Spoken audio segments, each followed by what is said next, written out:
I want to pivot my career and start something new. I just turned to my husband and I said, if we haven't done everything that we already wanted to do, let's just go and do what we dreamed about doing. But then this opportunity came back and we said, we're just going to do it anyway. And we have to go now. And then I realized I have a problem. I have a risk aversion. So all the things that had got me to that point then suddenly became problematic.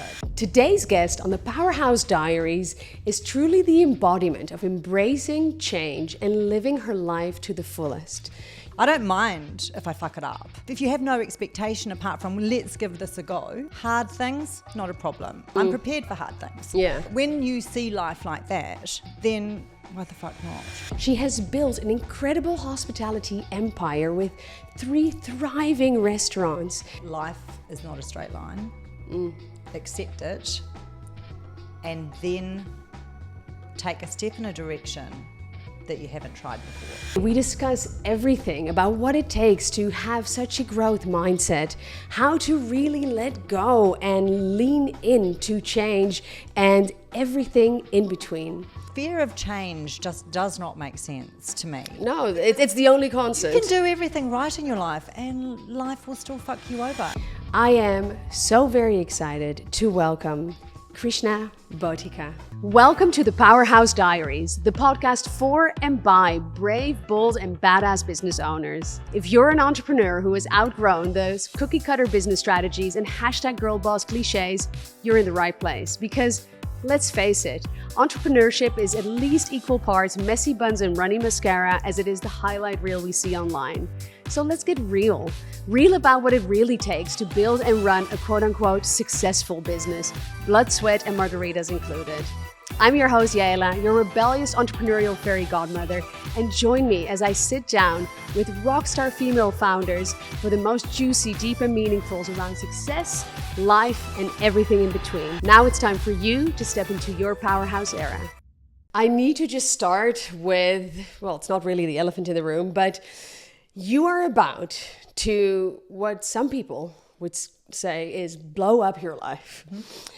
I say it's the ultimate living of a life by design. Yes.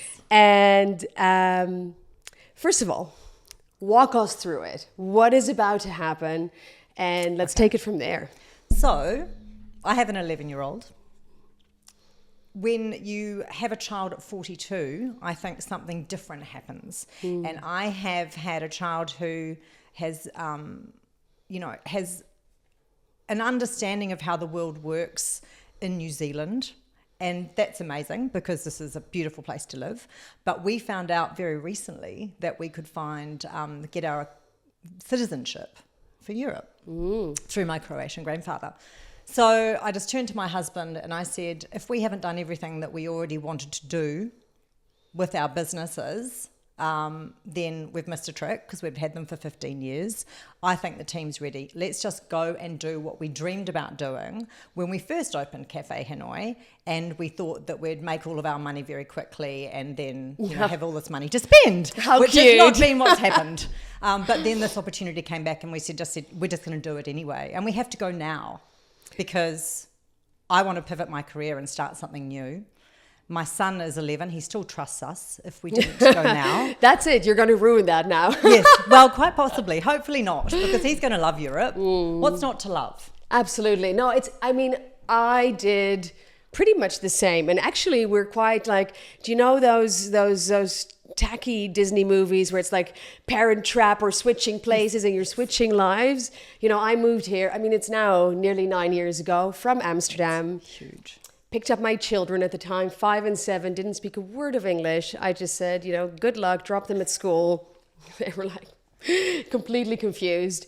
And didn't know anyone here. Yeah. Didn't have any idea how we were going to do this. Yeah. But there was something in me, some like internal knowing that made absolutely zero sense, even less sense than you're like, this is a vision of like, if not now, when, it has this poetic quality.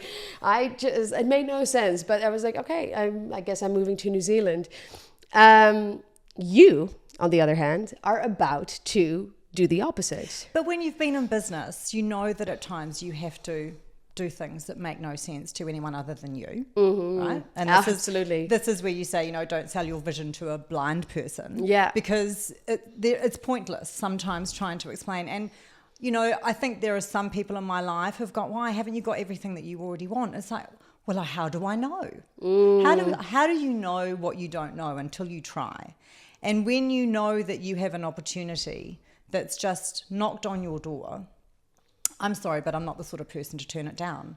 I don't mind if I fuck it up. Yeah. It doesn't matter. What does that mean? When do you fuck it up? Well, I mean, the thing is it doesn't, you know, if you have no expectation apart from let's give this a go, you know, if you actually just throw a little bit of caution into the world, into the air and go, well, there are things that I know I do really well. Hard things, not a problem. I'm prepared for hard things. Yeah. So when you see life like that, then why the fuck not? You know? I mean, I couldn't agree more. And then there is not just a business. You know, I've run service-based businesses. I had an agency when I did this. So not quite, but for the most part, my business lived in my laptop and we had some offices all over the world. Yours are really hands-on, big operations. Yeah. There's a husband and a child to convince of this vision of it doesn't matter, you know, we're My just husband's going. convinced. Like He's done. He's done. I had him at what about? You know, why don't we try? Because he's an ideas guy too. Yeah, you know, and like he chose Amsterdam, I believe, right? Yeah, he did. Amazing. And that was a lot of fear around language, whereas that doesn't worry me. I'm like, just give me the Dutch, give me the Mondelez. They won't like you, the Dutch won't like you, but okay. I have heard that, which is actually, I find a little bit sort of, it's a bit meh, you know? I'm going to have to force them. Yeah. You know, they're going to actually, I'm just going to have to really annoy them with my mistakes so they can correct me. And then I'll say, how about in Dutch? Yeah, let's just keep going. Yeah. Humor me. Yeah. Tell me how this way of seeing the world and life of there's no time like the present, you know, I just want to do things for the sake of the experience. I don't have that expectation, because that's something a lot of people place a lot of expectation on, what they should be and how things should look like. How did that come about? Well, you know, I probably have to go right back to my childhood, because I was raised by a fabulous solo mother. And, you know, back then, that was very different. So I've always been different. And I've always been the driver. I had a brother who, you know, now that we look back, was neurodiverse. And so I had a mother who was always working. So I had to sort of be the driver for him and I. And being different wasn't a problem. When I basically figured out that, you know, I had a story to tell, because everybody was fascinated. And then I think things changed over the course of my life, because initially the drivers were around financial security. Yeah. So for me, the drive right from that time when I was a teenager was, I have to be able to look after myself, because mum had to look after herself. So therefore I must have to do that. But then again, when I got to university, there was some expectation that I would be in academia and that I would follow my dad's footsteps and, you know, do my master's, maybe a PhD. Nah. Not for you. No, not once I hit hospitality, because I found passion. And like, I knew from the moment I stepped foot in a restaurant that was my gig. It was my home, you know, and I'd been raised around international cuisine. I'd been raised in a communal environment. So my mum had lived with another solo mum. We had this open home. Like, there were 5 different families that the children were nobody ever knew where the children were. I love that. But it was a very welcoming and a very lively environment. And there were parties on the weekends, and, you know, like, it was an amazing way to grow up, because we were raised by multiple parents. Somewhat, you know, go outside until it's dark. Yeah, latchkey. You know, don't tell me if you're bored, I don't care. Typical Generation X sort of upbringing. Yeah, the latchkey kids. Yeah, totally. And we were latchkey kids. We were in charge of vegetable prep, you know, after school, and then everything sort of happened later on when the adults got home. So those were my drivers, and then things changed. So I guess, where am I going with this?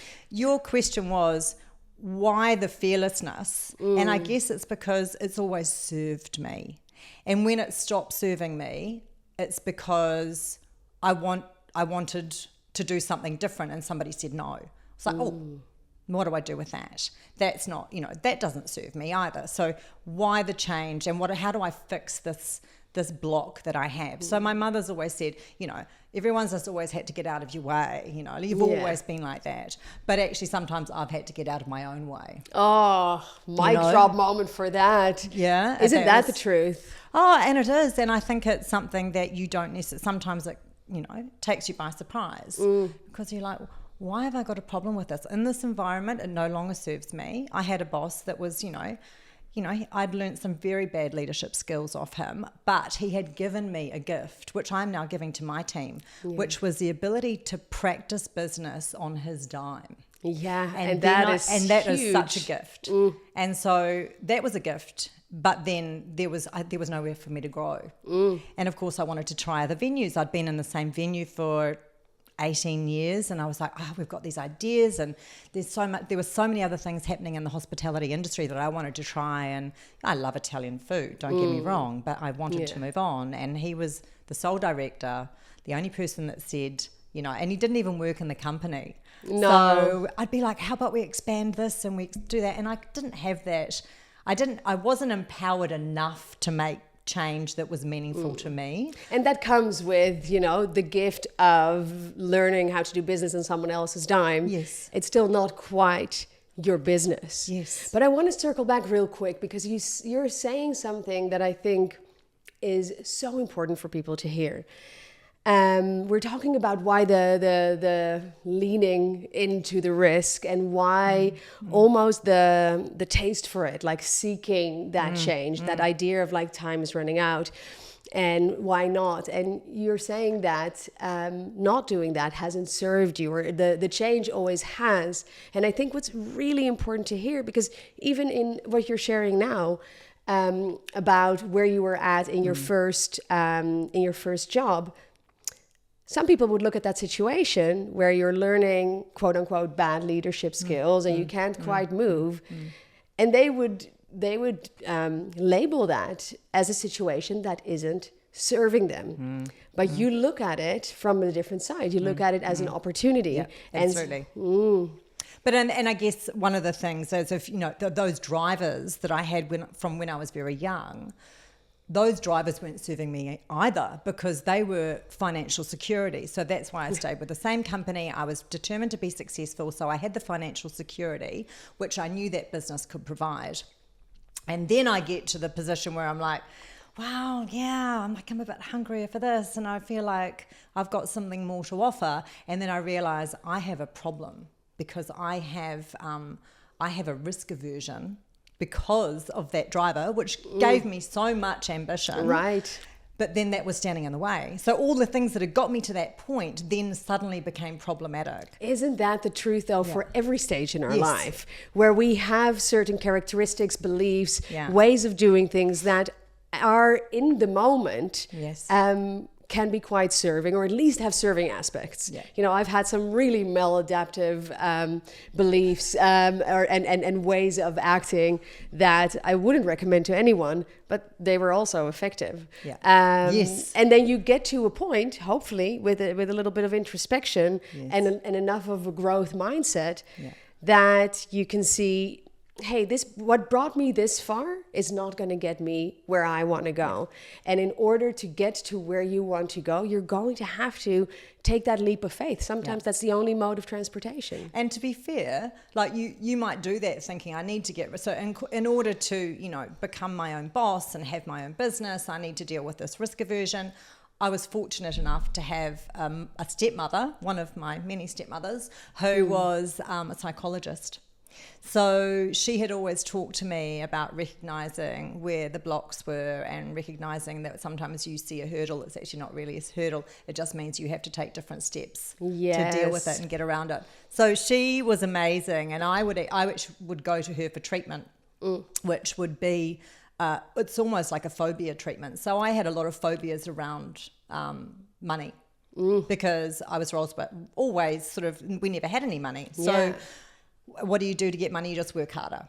And that was great because I could do that. But then when I wanted to take the next step, I was so scared about losing everything that I had already worked so hard for, that I had to go and get treatment for that. And it worked. It was amazing. It's the same treatment that I got for being scared of spiders. Because who needs to be the most embarrassing flatmate because they're standing up on a fucking table screaming because there's a small spider just hanging off a cobweb up in the corner. Clear, absolutely. And, you know, the fear and the kind of the money blocks, it's a very interesting point, because I think a lot of us hold a lot of potentially limiting beliefs around money and scarcity and lack. And at the same time, also around receiving.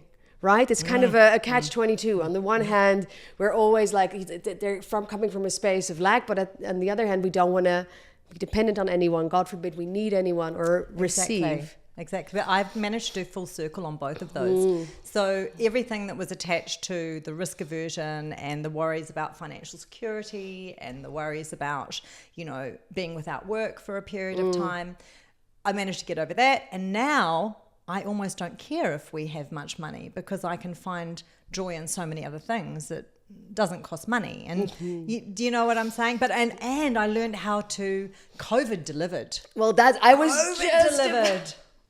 Because you got to run for your money. I feel like, you know, the universe was like, okay, so you've gone to your treatment, you're fixed, healed, whatever. You've rewritten the narrative on this. Let's see. What happened? Yeah. So in COVID, we were pushed to the limit in ways that I sort of find hard to believe looking back on it. Well, you know, we moved so fast because so much was at stake. We had a really good relationship with our landlords. Our landlords have said, hey, we're opening up this beautiful new boutique hotel. Can you, 1, move your restaurant, 2, take over the basement side, and 3, basically take, you know, what after 10 years was looking at the shabbier end of shabby chic, into, you know, basically put another $1 million into your business and start all over again. This was like November before COVID This was hit. the November. We signed on the dotted line in November with no fear at all. We already had a new business plan and concept for the basement that we'd been looking for a site for anyway. So we thought it was a gift. And that was in the November.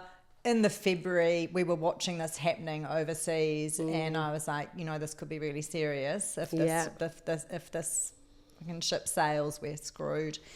And my husband was like, oh, we'll see. And then we went into a lockdown, and within a week of being in the lockdown, I turned to my husband and I said, we have to move out of our house. We have to, the bank is not going to value anything that we own apart from this property, and if we can't trade, we can't pay our mortgage, we lose our property, we lose everything. And when I said that, he was like, well, what if we rent out the house? Okay, how do we do that? And then second of all, where do we go? You know, and there were, you know, moving with my dad and my stepmother. I mean, that was probably an option, and my sister who was still living at home. But then ultimately, we actually were offered an apartment. My stepmother had passed away in the September. My sister had never been back into the apartment. She said, just go and live in mum's place. So we accepted charity for 2 years running. And we would do things like we would do up the apartment instead of paying rent. It's so interesting to just take a moment, because I think that is, from the outside, so many people see especially in hospo, because in hospo what we do is sell experiences and stories. It's like it's a pretty picture. No one goes out to dinner to deal with the reality of life. That's what we take away. So and just as COVID hit, you signed, because this lease was, what was it, like a 20-year lease? 20-year lease. Just so, you know, no way out really, and we wouldn't have wanted any way out. But I guess the problem is how do you thrive in an environment that's set up to kill you? Wow. Because that is essentially, if we hadn't responded as quickly as we did, we would not have been able to get the capital. We didn't open the second restaurant until it was like 9 months later than we were meant to. Yeah. But we still got it done. And we got it by recycling every piece of wood that came from the first restaurant, the big restaurant. So we did things that we had never thought we would be able to do. So my husband basically recycled the floor, he recycled the tabletops, he recycled the walls, everything, in order to build tables and chairs and an environment that was that's what Ghost Street is about. It's so amazing because I've been in your restaurants. I recently, a week or two ago, had dinner at Ghost Street, the basement. That is what I'm learning now, made completely out of recycled building materials. And like, just for you guys listening, viewing, if you're not from here, it is a stunning, super hip. It looks like it was just designed by the hippest hospo designer in town. It's fantastic. And the world does provide, right? The world does provide you with think, stop, think actually. Is the best way around, isn't it? Not think, stop, Yeah. First, it's like brings you to your knees. It's not a gentle stop. I love how you're describing it as if there's someone in a fluorescent jacket holding up a stop sign, where really this is like just life, just kind of bitch slapping you in the face. I was totally bitch slapped. But I mean, and there's times, you sometimes think you think with the most clarity. And what we did right was we thought like our bank would think. Yeah. And see us as a liability, not as someone to back. And ultimately, when you can think like that, you then go, right, how do we prepare for what is to come? But because that's what I'm hearing is it's really excellent advice, right? Think how the bank would think. Really, it's almost like taking a step back and having this bird's eye view on your life and on your business. But how, in those moments when all of this is coming your way and it feels kind of relentless, one thing after another, do you maintain that perspective? Or are there also moments where you're like, fuck this shit, I'm packing my bags and moving to Amsterdam? No, that's a joke. Well, I'm sort of packing my bags at the moment, but it's not a fuck this shit moment.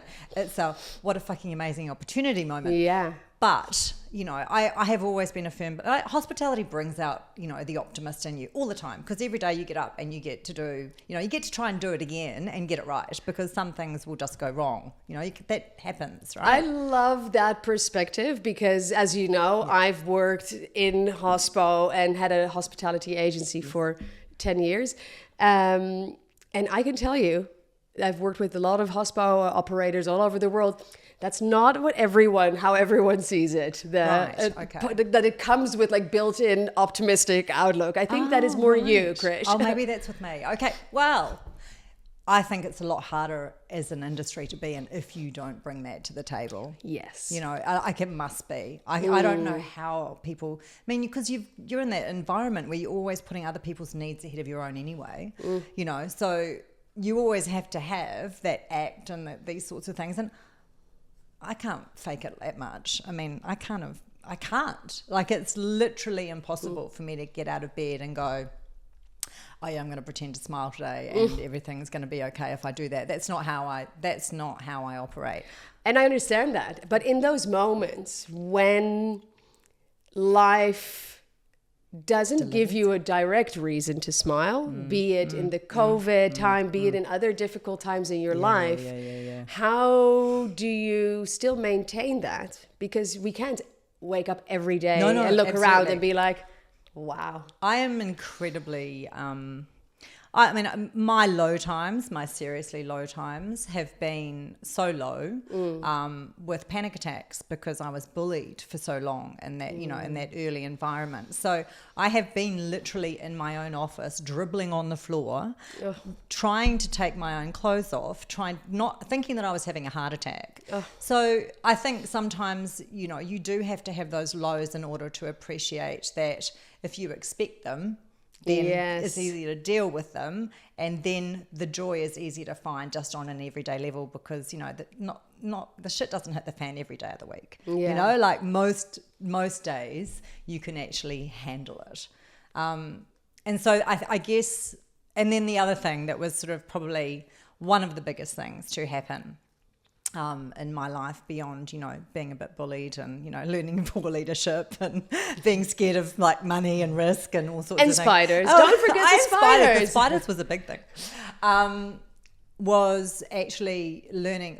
My brother got very ill and died quite young as a solo dad. So, watching my whole family dynamic, dealing with that, and then getting to the bottom end of it and going, what's the fucking point? Yeah. Like this is too much. How much can a bear bear? That was pivotal. Yeah. Because of course, really bad things were happening in my head that I didn't recognize what that grief was. It was violent dreams. It was waking up sobbing and crying and not even remembering the dreams sometimes. And it was, having to turn around to my partner who was saying, what can I do to help you? You can't fucking do anything. Nobody can do anything. I can't do anything. This is just happening to me. And that was probably the first time in my life that I was like, wow, what happens now? And you couldn't just smile or willpower your way through it. The resentment that came with that grief, especially in the front of house. Like, customers would come through and they would say, wow, you look tired. Oh. And in my head I'd be going, you have no fucking idea. You have no fucking idea how hard life can be. I've got a 7 and a 9-year-old nephew that I'm going to be picking up shortly that don't know what happened to their dad. Don't even fucking come near me. I'm not even going to ask you how you are, because I don't want to know. I didn't want to know. I didn't care. And so what happened was my husband said to me, right, we can't carry on like this. I mean, you're just not even, you're just coming a like shell of a person. What can we do? He's like, what's on your bucket list? Really dumb question. Because I was like, Camino de Santiago. Yes. I'm going to do the pilgrimage across Spain. He's like, but you're not religious. And I said, I know. Even more reason to do it and see what happens, right? Yes. So, and that was amazing, because I actually had the space to grieve, and I could actually, and what I recognized, I've always been good at crying, but this was different. Oh, crying and Crying's grieving. good. I was actually feeling your feelings, not just having that like quick and dirty release of emotion. No. But actually sitting with them. And sitting with it was actually the most important thing. And the other thing that happens when you deal with something like that in your mid-30s is that for me, it is still a constant reminder that life is too short. You've only got one life. You have the opportunity to make the most of it and pack in as much experience of the world as you can, and as much, and try to just wring as much goodness out of it as you possibly can. Because, I've sort of always believed we all die alone. I'm Buddhist, I'm not religious. I do meditate, and I do try to, keep down some of the sort of lesser wanted qualities that I have in my personality. I try to lesser dampen wanted them by who though? Well, when you're in leadership, it sometimes gets thrown back in your face, right? If you're watching the people that have been generous enough to follow you. Yes. When you get it wrong, if you're not watching, it can go horribly wrong. Oh, it can go terribly wrong. And that's, you were saying that before. Yeah. Because that was, you came from a very different culture. Yeah. How was that reflected back at you at that time? And how did that carry into your new business? Well, it actually happened while I was in that company. I was lucky enough to have a team who were really, really supportive of my superpower, recognized the value that I brought to the business. What is your superpower? My superpower is sort of connection. I think I've moved away from that as much as I still want. I want to cover the connection. I want to own it. That's me. Yeah. But actually, I have developed other things that I know that I can ask harder questions now of myself and of other people than I used to be able to ask. Which also feeds into better, more real connection and relationships. I really don't like wasting time talking around the edges. No, I think that's clear. Well, I mean, I can talk a lot. There's a lot to discuss in this life. There's a lot to discuss about this world. But I prefer being forthright so that I understand what people really need from me, not what I think. I know I bring a lot of things to the table in terms of my own narrative about what people should be like and what the world should be like, but actually that doesn't serve me. I need to know what you need. Well, and I think that's so important. First of all, you'll love Amsterdam. The Dutch are infamous. Oh, they or have famous. to love me. That's what I've got to get right. They have to love me. Well, but it's like we are, known for our directness and bluntness. And I always kind of jokingly say, in your face is the only language I speak fluently. And I never knew how true that was until I moved here. And that comes back to also creating the space for people to tell you, because it's one thing to be forthright yourself.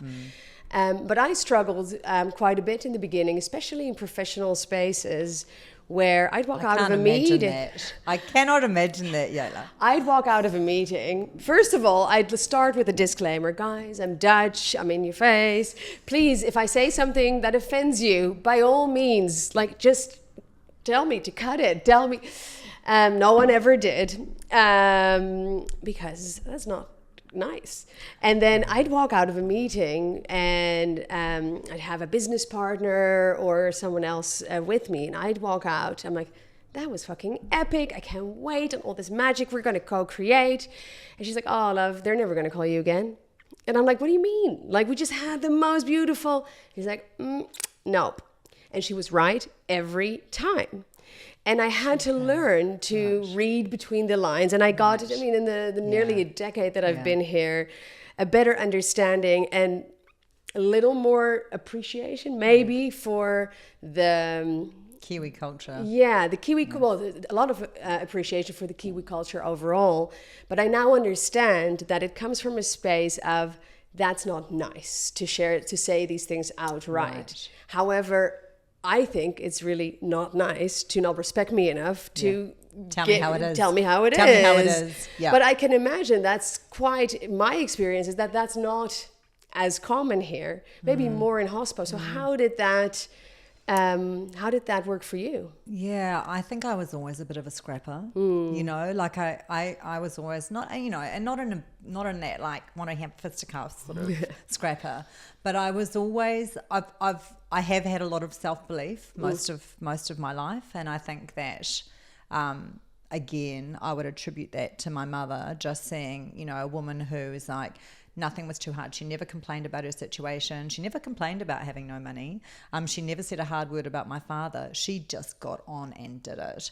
And so because she needed me to participate in that in order to keep the family going, I knew that I would cut myself. I knew that I would make mistakes, but I also knew that she would never judge me harshly as long as I was trying. And we were expected to do things probably a lot younger than other kids were. So we started working at the age of 13. Yeah. And so being a bit of a scrapper, I've always been relatively resilient in terms of, I know I'm going to make mistakes. I've been a bit shit at apologising. I've had to learn how to do that part, but I know. See, that's what I'm saying. It's it's quirky, foibles in my personality. Or human. Because you'd think that if you were really good at, acknowledging that you're going to make mistakes, that you'd be good at apologising for them. To me, not so much. I really had to learn that. Yeah. And that's okay, because I have been told that by my husband, and I was like, but I was brought up in a household where nobody, my mother never apologised. I never saw any conflict. So I've never seen anybody modelling an apology. I thought an apology was I'm sorry, but, Yes. The but. Guys. I could apologise, but then there would be the but. He's like, that's really not an apology. I'm like, of course it is. It's like, no, it's really not. Can you rephrase that so it sounds like you really mean it? Okay. Fine. So no, but I've always been a bit of a, I've always been determined. When I was turned down for a promotion at work, this was at Prego actually, and I was only 23. I had a lot of self-belief. I knew I was an awesome waitress, and there was this weekend maitre d' role that I didn't get. And by that stage, I was in my last year of uni, and I was like, what the fuck is that about? The woman that got the role, I was like, I'm better than her. Why did I not get it? So then I stormed up the steps and knocked on the door to the office and said, why didn't I get that job as the weekend maitre d'? I am better than her. And then faced with somebody else's narrative about what they thought my drivers were or what my life was about, my boss, or who then became my business partner years later, he said, well, I thought you were at university and you wanted to be a teacher. And I said, well, how would you know that? You have never asked me what I wanted to do. And this is what I want to do. And I'm determined. And so, then the next time, of course, promotion comes up and I get the role. So I realize with that, like, you have to tell people what your intentions are.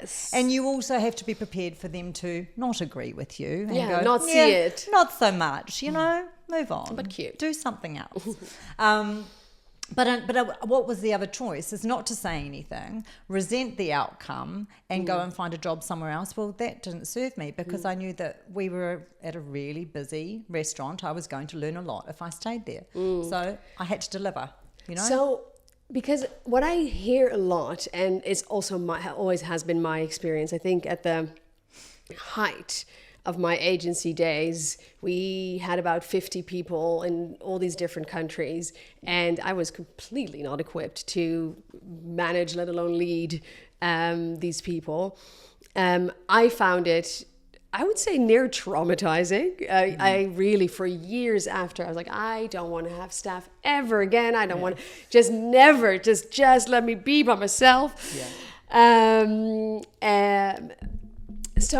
And I hear this from a lot of founders that the thing they struggle with the most is people, is team. Because often it kind of starts out like you describe, you're this 23-year-old or however old you are, girl with a dream, and that's really good at one thing that then turns into a business, which means that you're doing a lot of other things besides the thing you were good at in the first place. And struggle with getting people on board with that vision. Now, you were saying before, in your first business, you were taught and took on board some strategies and leadership styles that may not have been as serving.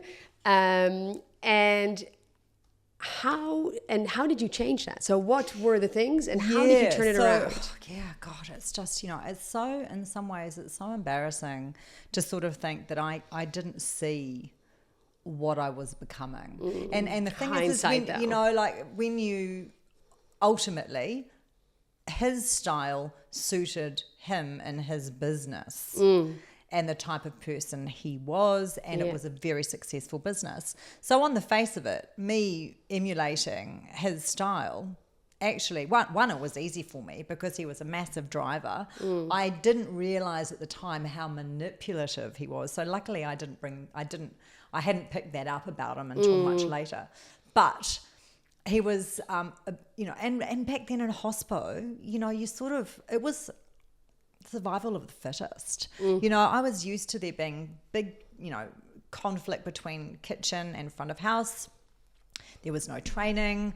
There was there was no interviewing. It's like, oh yeah, grab a pen, grab a pad and, good luck sort of thing. Yeah. So, but 10 years later, when I am the general manager and I think that I've got this amazing team around me, which I did, and we had amazing retention of staff, I had always been there for the team. I had always been there with the team. We'd grown up together and we had made mistakes together and, we had put each other in difficult positions sometimes because we were young and we were being a bit stupid at times. So we were used to wrangling out of difficult scenarios together as a team. So the team part I've always loved.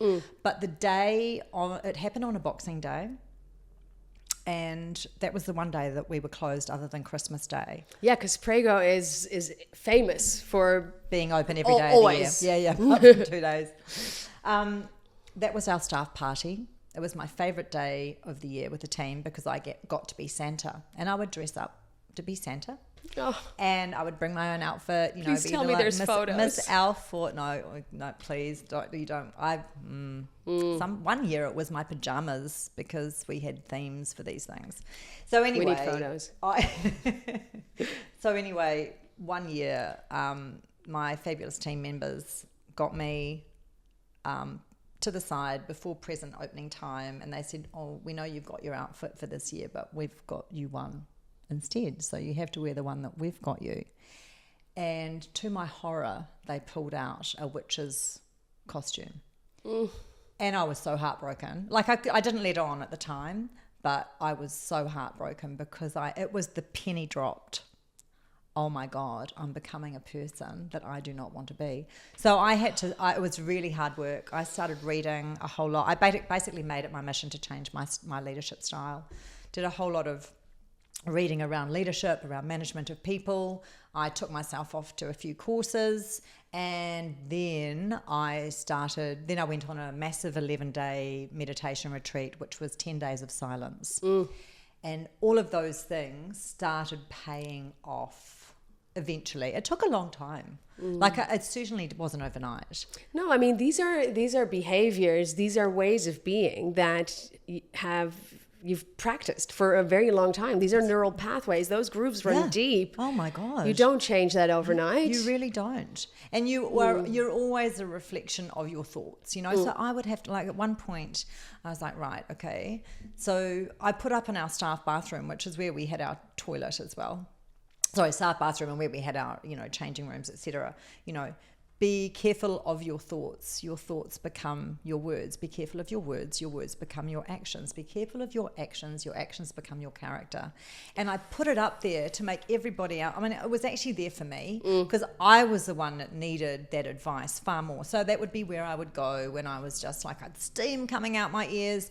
Things wouldn't go perfectly. I had been the person who was the one that got bullied when things went wrong. Yeah. So it was just like kicked down the chain. So whenever somebody did something that wasn't quite right, I would have this adrenaline rush that would be like, I am going to get into so much trouble for that. Because that was actually what he used to do. He'd always punish the person that was in charge on the night. And there was never any questions, never any investigation, never any other, never any support around that. Just to like, well, what the fuck happened? And so, and I hid it. Yeah. I hid that from the rest of my team. They didn't know that I got beaten up over But they felt it. They absolutely, they felt what happened to me as a result. So I had to completely change everything around. But I think that what you're describing is something, I mean, I can imagine the hospital is quite extreme, but what you're describing is something that resonates deeply with me, and I hear a lot. It's basically the story of, I was young, and trying to survive in a world that was built a certain way. So what do we do? Because we're master imitators. That's how we learn. That's how kids learn. That's why they play pretend. Yes.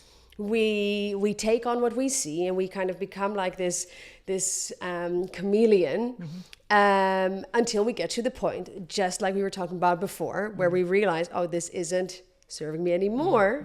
It did in that time, but it's not serving me anymore. And it's not me. So if that is something that is true for a lot of us, what is one piece of advice that you would give to someone, doesn't have to be in hospital, anywhere in their career, who is feeling some doubt around how true to their true self they are acting in their business, in their life, and how do you turn that around with compassion? Yeah, well, the compassion, I think, is the hard part, because I have also lived with an inner monologue that was very self-flagellating. And that actually happened to me many years later. So I was like, how the fuck did I end up getting to this point where my inner monologue was just so negative? And it actually turned out I actually just need to stop drinking, because it was actually alcohol that was doing that to me. As soon as I kicked the alcohol, I went back to, I love myself again. That's me. But that is also, like you say it, like, oh, it turns out that I just had to stop drinking.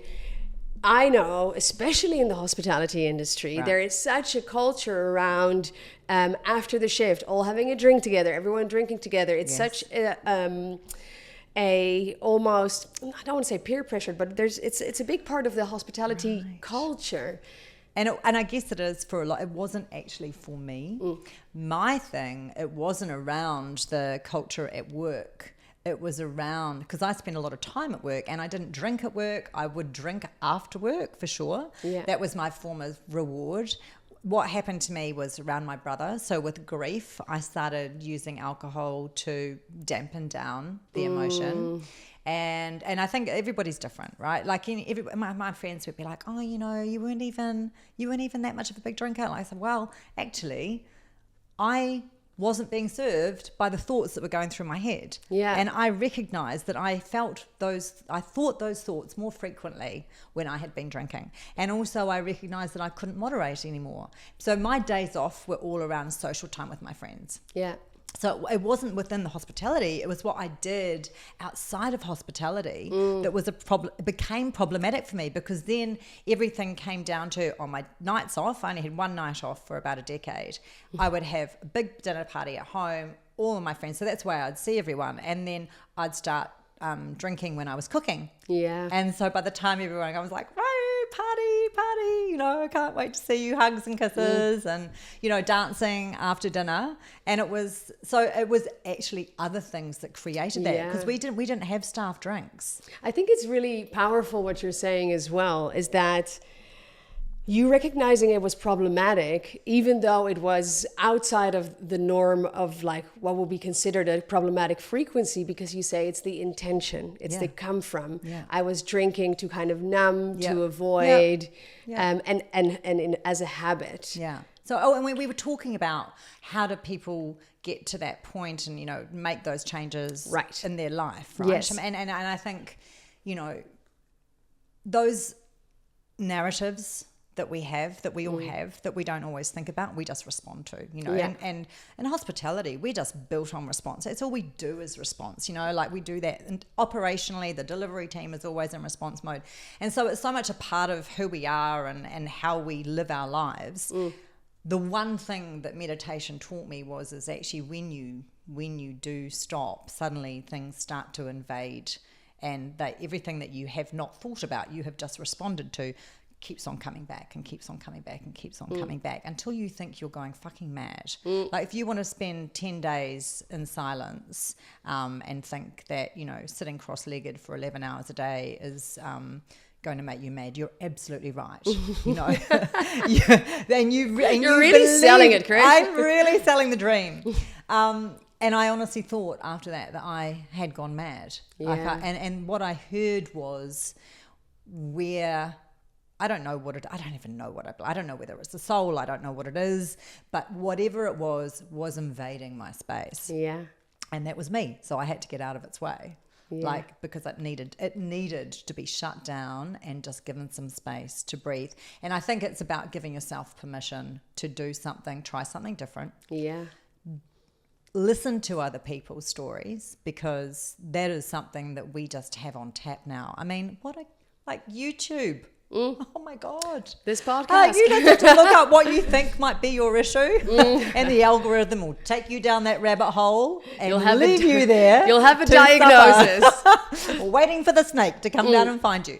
I think it was harder back then. I had to be far more proactive about, you know, going to the library, looking online. I mean, I think that was before the internet actually. Like this is before I even had a mobile phone.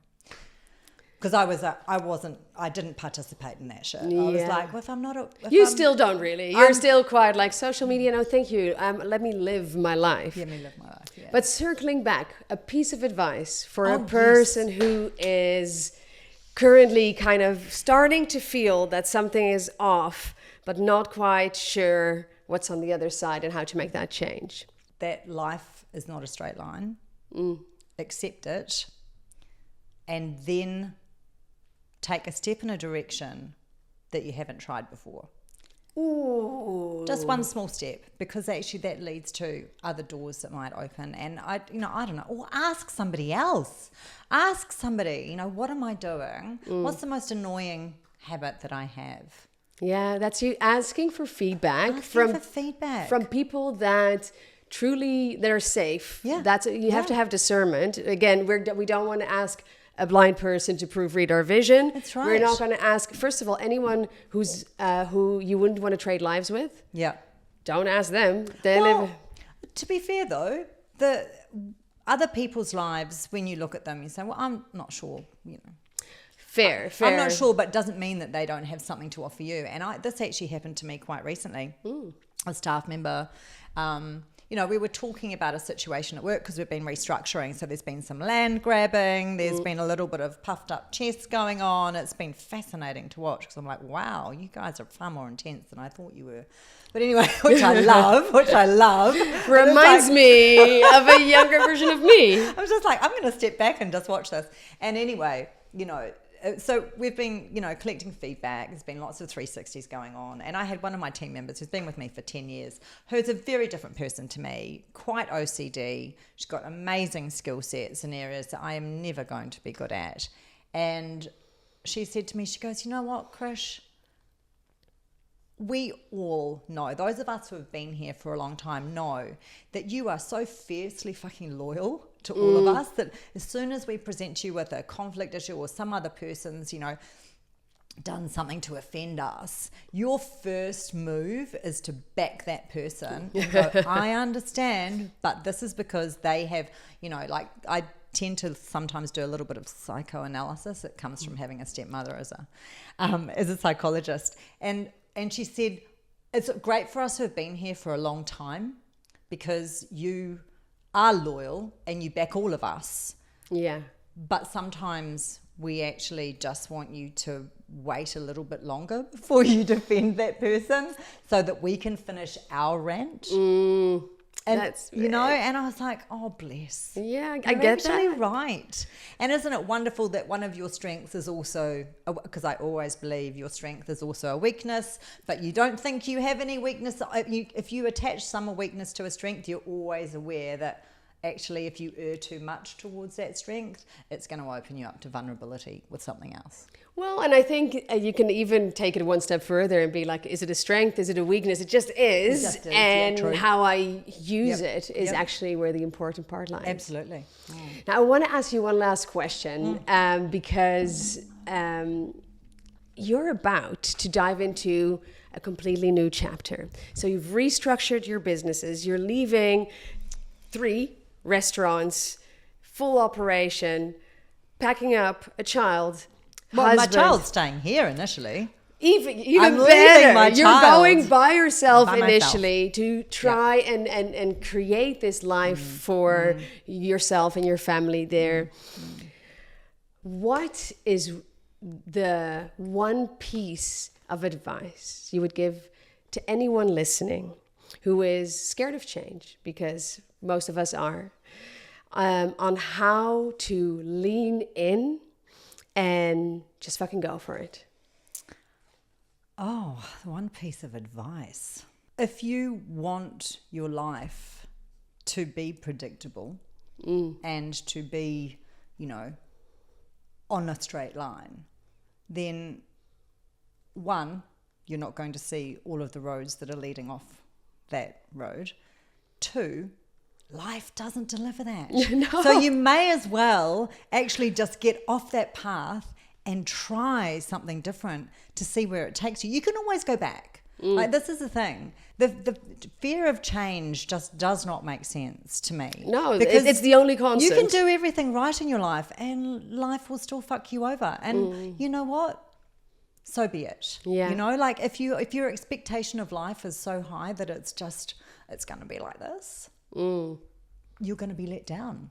Yeah. And if you expect things to be a bit hard, but you're okay with a bit of experimental, and if you don't worry too much about making a mistake as long as you're trying, then actually it's so full of joy because you have all these mini wins along the way, and you get so good at patting yourself on the back for the smallest things. Like, I still pat myself on the back when I tell my son, I love it when you do that. Yeah.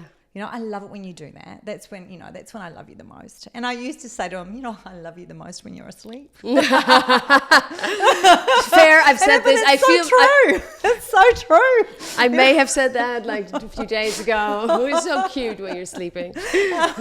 But if you can get to the point where you're really appreciating any win, then and you're expecting the hard shit to happen, then I actually find life is so much of an adventure. And if it's not, then, that's okay. I don't mind. If people want to have a beige life, that's absolutely they're entitled to make that decision for themselves. It's just not me.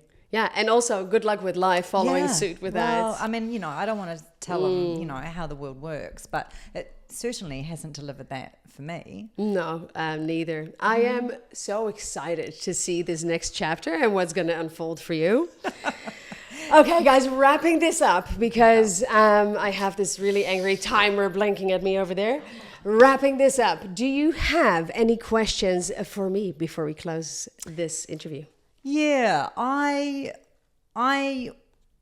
don't understand in terms of how you moved from that position of typhoon, global company, and then coming to like what is the tiniest part of the world and the tiniest hole on the bottom end. I get that the beaches are fabulous and the weather is probably better than it was in the Netherlands, but there was so much change for you in that process of selling your company and then having to start a new career path, because that's essentially where I want to go. So I need to channel a little bit of Yayla to, give myself the best chance of success, right? So what I guess I'm asking is, with that level of change for you, and like literally, I'm not selling everything. I'm not doing the big leap of faith that you really truly did. I didn't when I moved either. No, but you also, you still had a lot of change in terms of I have to reinvent myself, Yeah. How did you get your head around how to verbalize that to people out there in the professional world? Because that's what I'm trying to figure out. On paper is hard enough, but how do I make them truly understand that this is cool, this change is cool, and I'm so ready for it? You don't. I don't think you do. I think very few people will understand this level of change and risk, which also really requires a very gratuitous dose of delusion on your end. I think we're quite similar. When we first met, we were like, oh my God, we're living opposite lives, and we're so like it's such similar personalities. Yeah. I'm also disgustingly optimistic, like you, I knew this was going to be hard. Didn't know how hard, but that didn't have that much to do with the move per se, as it did with just my personal circumstances surrounding that. But I don't think there was anyone who was in full support of the decision, without at least behind closed doors thinking like she has lost the plot. No one thought, everyone thought she'll be back. And that was a very realistic option. So I think just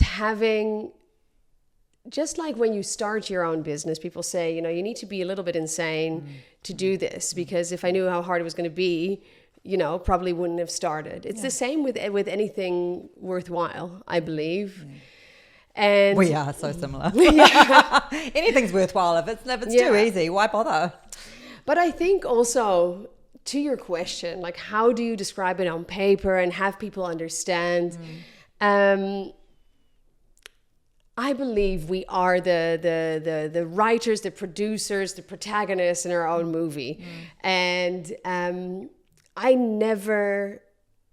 never occurs to me that it's relevant for someone else to see what I see. Right.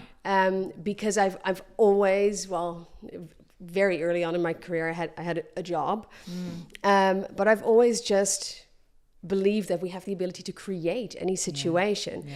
And for you, as you know, with that mindset and with your connection superpower, it doesn't matter what it looks like on paper. Just talk.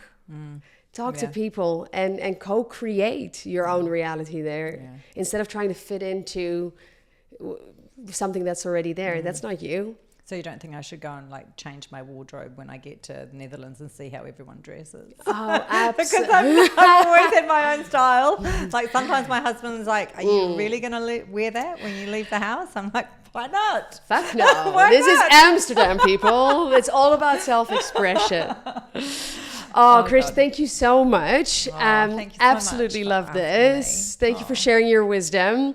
And Chris doesn't do social media, but all the restaurants and links will be linked in the show notes, so you can have a little stalk on what she has created. And so excited for this next chapter for you. You're an absolute delight. I adore you. I absolutely adore you. So, stop it. No? No, don't stop. Thank you. And thank you for inviting me. It was a pleasure. It's just been an extension of what was already a fabulous lunch.